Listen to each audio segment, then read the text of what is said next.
जय जय श्री राम। आप सभी का जीवन मंगलमय हो। आप सभी महान भावों का वंदन, अभिनंदन एवं स्वागत है। समय काल अवस्था के अनुसार हम सबको सचेत होने की आवश्यकता है। ये समय स्वयं संभलने और सुधार करने में, लोगों को संभालने और सुधार करने की आवश्यकता है। चाहे वो व्यवस्था में, राजनीतिक व्यवस्था हो, संवैधानिक व्यवस्था हो, चुनाव प्रक्रिया की व्यवस्था हो, न्याय व्यवस्था हो, स्वास्थ्य व्यवस्था हो, प्रकृति की व्यवस्था हो, धरती की व्यवस्था हो, ब्रह्मांड की व्यवस्था हो, शरीर के अंदर की व्यवस्था हो, सब में सुधार करने की आवश्यकता है। और यही ऋषियों ने गलतियों में सुधार, क्योंकि मनुष्य और ये संसार गलतियों का पुतला है। ये मन रूठा हुआ देवता है, इसे मनाने की आवश्यकता है। इसे मना करके ही गलतियों में सुधार हो सकता है। इसके लिए अपने जीवन को सफल बनाने के लिए इस वीडियो को अधिक से अधिक देखें, सब्सक्राइब, लाइक, शेयर, फॉलो करके अपना कमेंट भी करें। विक्षोभ, जब कोई क्रिया प्रक्रिया होती है तो विक्षोभ पैदा होता है। शरीर के अंदर भी एक संसार है और बाहरी संसार में भी। इसलिए धर्म तो बह रहा है, धर्म प्रवाहित हो रहा है, जिसे सभी धारण कर रहे हैं। लेकिन उस धर्म के मर्म को जानकर उसका जीवन में सेवनम, वंदनम, आचरणम करने से ही धर्म का सदुपयोग होता है। ये कार्बनिक पदार्थ जो धरती के तत्व हैं, ये कार्बनिक पदार्थ है।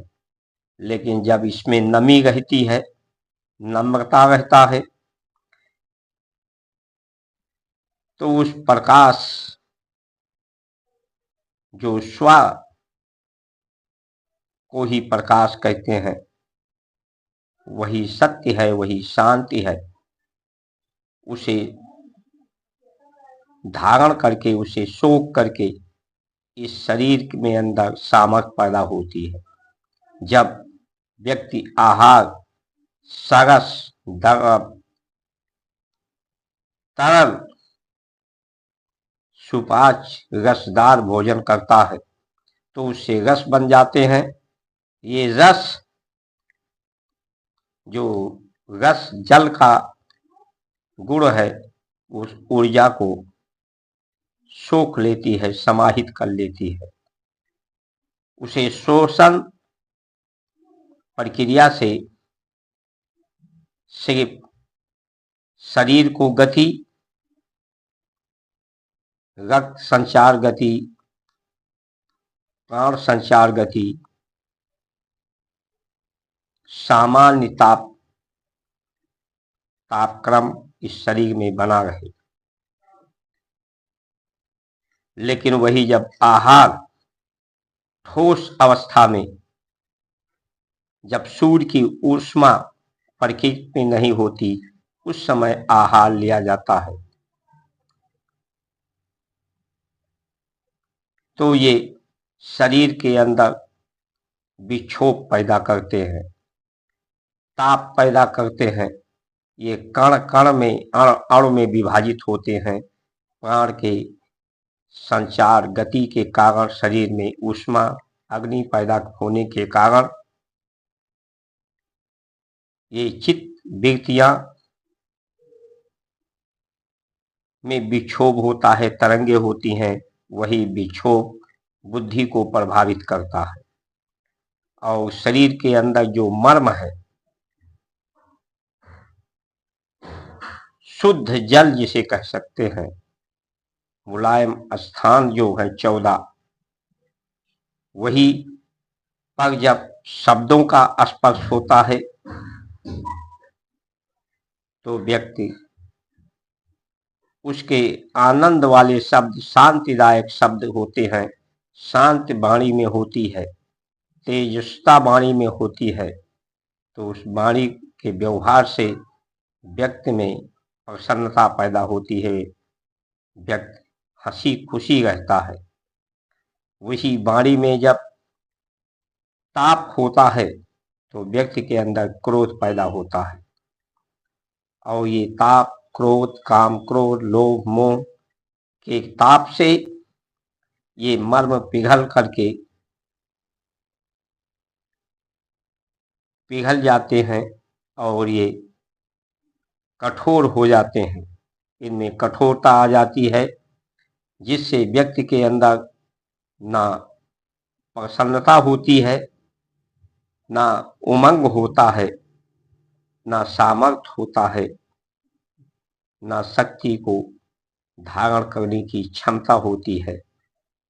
संसार एक दुख का सागर है, इस दुख को समाप्त नहीं किया जा सकता, सिर्फ अपनी उस शक्ति को सोख कर, सामर्थ्य बढ़ाकर उसे सहने की शक्ति, सहन शक्ति बढ़ाई जा सकती है, या अपने को शून्य अवस्था में, जिस तरह से डॉक्टर ऑपरेशन करना होता है तो शून्य का इंजेक्शन लगाता है, दर्द का अनुभव नहीं होता, उसी तरह से अपने को शून्य अवस्था में ले जाकर, समाधि की अवस्था में ले जाकर व्यक्ति संसार के दुखों से निवृत्ति पा सकता है, मुक्ति पा सकता है, मोक्ष पा सकता है।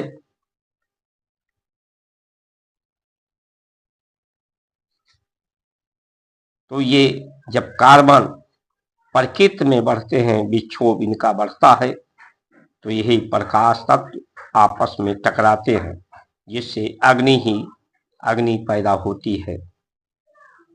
शीतलता और ताप दोनों का समान क्रम ही जीवन है। ये ताप बढ़ने से सब पिघलने लगता है, चाहे मर्म हो, चाहे संसार की जो सृष्टि की अवस्था है। जलवायु, ग्लेशियर और समुद्र की जल स्तर बढ़ने लगता है। ये सिर्फ विक्षोभ पैदा होने के कारण, चाहे शरीर के अंदर जो विक्षोभ होता है, वही प्रकृति के अंदर विक्षोभ प्रदर्शित होता है। शरीर के अंदर शांति होती है तो प्रकृति के अंदर शांति होती है, या प्रकृति के अंदर शांति होती है तो शरीर के अंदर शांति स्थापित होती है। मनुष्य का ये शरीर और ये समय और ये संसार जिससे अवसर जीने का प्राप्त होता है, वो है शांति। ओम शांति शांति शांति।